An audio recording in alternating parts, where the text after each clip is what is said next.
আসসালামু আলাইকুম। কেমন আছেন সবাই? আশা করি ভালো আছেন। আমি আলহামদুলিল্লাহ ভালো আছি।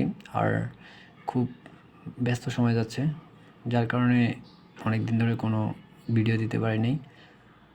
সো ভাবলাম যে আজকে একটু সময় করে একটা ভিডিও দেই। সো আপনার ভিডিও টাইটেল থেকে বুঝতে পারছেন যে আজকে কোনো প্রবলেম রিলেটেড ভিডিও না, জাস্ট একটা টিপস অ্যান্ড ট্রিক্স শেয়ার করবো আপনাদের সাথে। অ্যান্ড অবভিয়াসলি এটা খুবই হেল্পফুল হবে আপনাদের জন্য আশা করি। সো আমরা সরাসরি ভিডিওতে চলে যাই। আর এর আগে কিছু কথা বলে নিই, এক্স্যাক্টলি ভিডিওটা যে সম্বন্ধে হবে আর কি। কারণ অনেকে আছে যে দেখার পর ভাবতে পারে যে না, এটা এক্স্যাক্টলি আমার প্রয়োজন নাই, বাট হুদে এতগুলো টাইম তার লস হবে, পরে হয়তো মনে মনে আমাকে একটা গালিও দিতে পারে। সো আগে একটু ছোটো করে বলে নিই যে এক্স্যাক্টলি ভিডিওটা কিনে যদি তার ইন্টারেস্টেড হয় তাহলে সে দেখবে, আদারওয়াইজ স্কিপ করে যাবে। ওকে, বেসিক্যালি ভিডিওটা হচ্ছে vscode স্নিপেট তৈরি করা নিয়ে। সো আমরা মোস্ট অফ দ্য যারা ডেভেলপার আছি, I think most of the ডেভেলপারই vscode ইউজ করে। সো এর সাথে অনেক জোস জোস ফিচার আছে, হয়তো আমরা অনেকে জানিও না, ইভেন আমি নিজেও অনেক কিছু জানি না। সো তারই একটা খুবই জোস একটা ফিচার আছে স্নিপেট তৈরি করা। তো এক্স্যাক্টলি স্নিপেটটা কি, এখানে লাইক আমরা যারা HTML ফাইল লিখি, আমরা একটা এক্সক্লেমেটরি সাইন দিয়ে ট্যাব চাপলেই পুরো একটা HTML বয়লার প্লেট চলে আসে। যারা রিয়েক্টে কাজ করি তারা রিয়েক্টে একটা এক্সটেনশন নামাই, ঠিক আছে? আমরা HTML স্নিপেটের জন্য এক্সটেনশন নামাই, আবার রিয়েক্টের জন্য আমরা এক্সটেনশন নামানোর পর সেখানে RFC দিয়ে ট্যাব দিলেই একটা কমপ্লিট কম্পোনেন্ট, মানে ফাংশনাল কম্পোনেন্ট আমার জন্য তৈরি হয়ে যায়। সেগুলিতে এই জিনিসটা কীভাবে তৈরি হয়, হ্যাঁ দেখেন, ওইখানে ওই এক্সটেনশনগুলোতে অনেক থাকে, অনেক ফিচার অনেক, কিন্তু বেসিক্যালি দেখা যাবে ইউজ কেস থেকে আমরা একটা কিংবা দুইটার বেশি জিনিস ইউজ করি না। আর ওইখানে ওরা ওদের মতো করে বানাইছে, বাট আমারও কিছু সময় চাইতে হইতে পারে যে এই জায়গায় একটু চেঞ্জ দরকার, বাট তখন সেটা আমরা করতে পারি না। আর এই একটা দুইটা কাজের জন্য একটা এক্সটেনশন নেওয়া মানে আমার বিএস কোডটাকে ভারী করা, এটা আমি অন্তত প্রিফার করি না, আর আই হোপ অন্য কেউ করে না। সো এক্স্যাক্টলি আজকে আমার ভিডিওটা হচ্ছে জাস্ট কীভাবে আপনি নিজে আপনার কাস্টম স্নিপেট তৈরি করে আপনার কোডের বুস্ট আপ করতে পারেন বা আপনার টাইমটা সেভ করতে পারেন। হ্যাঁ, আরেকটা ওয়ার্নিং আছে, এই ভিডিওটা যারা লার্নিং অবস্থায় আছেন বা নতুন শিখতেছেন তাদের জন্য অবশ্যই না, আমি রিকমেন্ড করবো তারা যেন এই জিনিসটা অ্যাপ্লাই না করেন। জাস্ট বিকজ অফ কেন, যে আপনারা আগে কোড করে হাতটা ময়লা করুন, ঠিক আছে? কোড করতে করতে হাত ময়লা করে যখন দেখবেন না আপনি অনেক কিছু শিখেছেন বা এখন আপনার সময়ের খুব টাইম মানে মূল্য আছে, যে আপনি খুব তাড়াতাড়ি কিছু একটা করতে হবে বা আপনার প্রজেক্টগুলো খুব তাড়াতাড়ি করতে হবে, সেক্ষেত্রে আপনি এইসব শর্টকাট টেকনিকগুলো ইউজ করেন। বাট এটাকে আমি অবশ্যই বলবো যে যারা নতুন শিখতেছেন, নতুন আসছেন, তারা এটা দেখতে পারেন, বাট আপনি এটা আপনার কোডে কোনো অ্যাপ্লাই করবেন না। সো এটা আপনার জন্য হার্মফুল হবে, ফিউচারে গিয়ে এটা বুঝবেন আর কি। সো ওকে, আমরা কথা না বলে ভিডিওতে চলে যাই। ওকে, এখানে আমার অলরেডি একটা প্রজেক্ট ওপেন করা আছে, আমি জাস্ট এখান থেকে ফাইলটা ওপেন করবো। আচ্ছা, নর্মালি আমি কিছু দেখাই, লাইক আমি যদি আমার একটা দেখাই, লাইক এমটি ব্ল্যাক পেজ। আচ্ছা, আমি একটা ব্ল্যাঙ্ক একটা এলিমেন্ট নিয়ে নিই এখানে, যেমন আমি নিলাম যে uselist.jsx।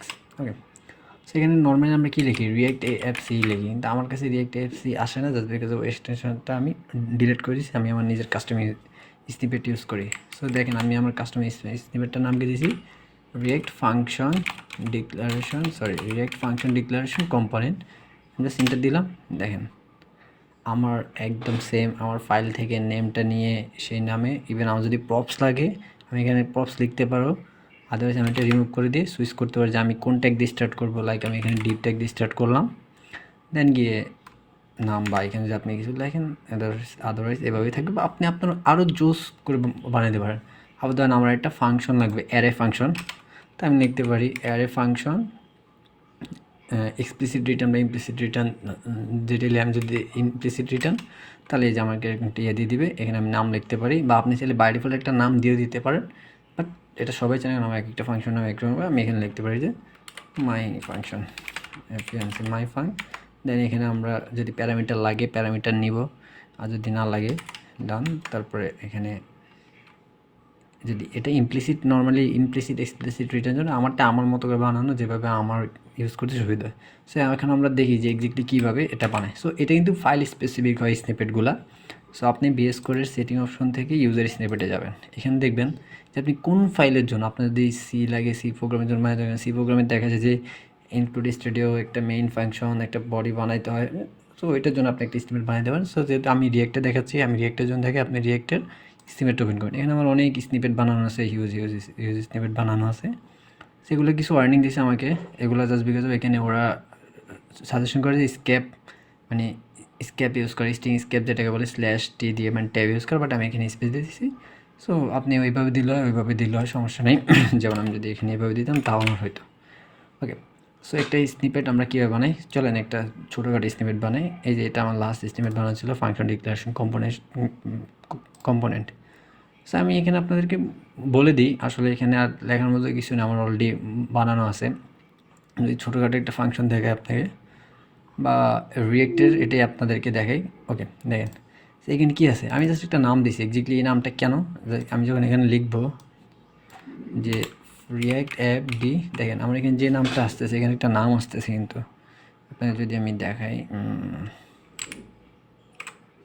এই যে দেখেন ফাংশন ডিক্লারেশন কম্পোনেন্ট একটা নাম আসছে এখানে আমার। সো এক্স্যাক্টলি এইখানে যে নামটা দিবেন ওই নামটা এখানে আসবে আর কি। এরপর হচ্ছে আপনার প্রিফিক্স, মানে আপনি কী শর্টকাটে দিবেন, মানে শর্টকাটটা আপনি কী দিবেন, যেমন আমার এখানে RDFC দেওয়া, ঠিক আছে, দিলাম, আমার এটা আসলো RDFC। এরপর বডি এক্স্যাক্টলি হচ্ছে কি আপনার এই যে বডিটা তৈরি হয় আমার এখানে, এইটা এক্স্যাক্টলি কী হবে, আমি যদি একটু পাশাপাশি নিয়ে আপনার দেখাই তাহলে খুব ইজিলি বুঝতে পারবেন। সরি, ওকে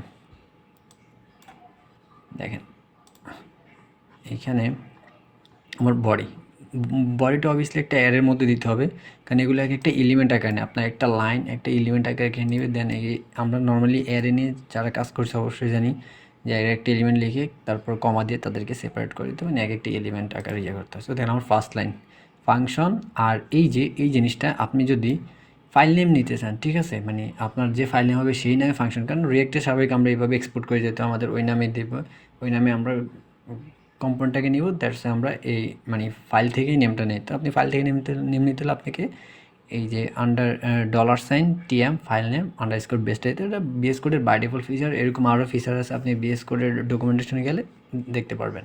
দেন এখানে যদি আপনার ডাইনামিক প্রপস লাগে আপনি এখানে নিতে পারেন, ঠিক আছে। এখন এখানে প্রপস আবার এখানে আপনি লেবেল দিয়ে দিতে পারেন। আপনি যদি শুধু $সাইন দেন তাহলে হয় কি, ওইখানে জাস্ট একটা ভ্যারিয়েবলের যায় আর কি। লাইক আমি যদি আপনাকে দেখাই, যেমন আমার এইখানে ধরুন এই যে AFI এই ফাংশনটা যদি আমি দিই, দেখেন এখানে আমার $সাইন দেওয়া আছে। দ্যাটস মিন কি, এখানে একটা আমার কার্সর থাকবে, এখানে একটা কার্সর থাকবে, এখানে একটা কার্সর থাকবে, যেখানে আমি ট্যাব সুইচ করে নামগুলো বসাতে পারবো। যদি আমি দেখাই AFI, দেখছেন আমার এই একটা কার্সর, আমি এখানে ধরেন লিখলাম ফাঙ্ক, ট্যাব দিয়ে আবার এখানে চুজ করলাম, আবার এখানে সুইচ করলাম, জাস্ট এটা। আর যদি আমি একটা লেভেল দিতাম এখানে, লাইক ধরেন আমার ফাংশন মানে বাই ডিফল্ট একটা নাম দিয়ে দেয়, যে আপনি বাই ডিফল্ট এটা দিচ্ছেন, আর আদারওয়াইজ আপনি ওটা চেঞ্জ করতে যাচ্ছেন, ব্যাপারটা আর কি ওইরকম আর কি। সো আপনি চাইলে এরকম লেভেল দিয়ে দিতে পারেন, এই শেষ। আর এখানে টু দেওয়ার মিনিং হচ্ছে আপনি চাইলে এখানে 1 দিতে পারেন, কারণ আমি আগে একটা ভেরিয়েবল ইউজ করছিলাম, এখানে যেই দিবেন কার্সার পয়েন্টটা আগে ওইটা কী হবে, আপনি যদি এটাকে 2 দেন আর এটাকে এই মানে 3 দেন তাহলে দেখেন ওইটাই হবে। যে আমি এখানে একটু দেখাই, এটা বড়, এটা তার হাত দিতে চাচ্ছি না, লাইক এখানে, হ্যাঁ। সো আমি এখানে ধরেন এখানে দিলাম আমি 2 আর এখানে দিলাম আমি 3, তাহলে এক্স্যাক্টলি কী হবে, আমার কার্সারটা ফার্স্ট ফোকাস করবে গিয়ে আমার এখন এই প্যারামিটারে গিয়ে ফোকাস করবে। AFPI আমার এক্সটেনশন, এটা কোনটা দিলাম, ও অলরেডি 3 দেওয়া আছে, সরি, এটাকে আমি 1 দেবো, এটা 3 দিয়ে দিতে লাভ নেই, 2 আর 1 হবে, সরি মাই মিস্টেক। তাহলে এখানে আমি লিখি AFPI, দেখেন আমার কার্সারটা ফার্স্ট কিন্তু ফোকাস করছে এই জায়গায়। সো এক্স্যাক্টলি ওইটাই আর কি। এই সরি ওয়েট,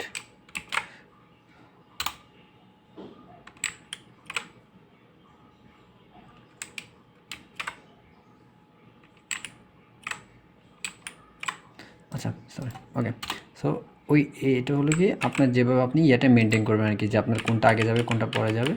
ওইটা মেনটেন্স করার জন্য আর কি। আর ওইখানে একটা লেভেল নেম, বাই ডিফল্ট একটা নেম থাকবে লাইক ওয়ান, কারণ আমরা ইনপুট ট্যাগে যেরকম প্লেস হোল্ডার দিয়ে রাখি, ব্যাপারটা ওইরকম আর কি কিছুটা। ওকে, সো দেন পরে কী করছি, এখানে যেভাবে লেখার আমি ওইটা লিখছি। আর তারপরে ইয়াতে আমার কী ছিল, রিটার্ন ছিল, আমি রিটার্ন লিখতাম। দেন এইখানে আবার ওই যে ডাইনামিক ব্যবহার যদি কোনো ভ্যালু নেই, আপনি বাই ডিফল্ট এখানে দিয়েও রাখতে পারেন, যে এখানে যদি আমি দিতাম ডিভ, ঠিক আছে, বাই ডিফল্ট সে আমার ডিভ থাকতো। তাহলে এবার দেখেন আমি যদি এখানে লিখি তাহলে কী হয়, এটা হচ্ছে কি আমার রিয়্যাক্ট ফাংশন ডিক্লারেশন কম্পোনেন্ট। দেখেন বাই ডিফল্ট আমার একটা ডিভ আছে, ঠিক আছে। আপনি এটা রিমুভ করেন, কোনো সমস্যা নেই।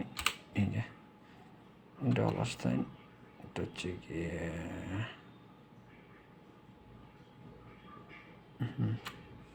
ওকে,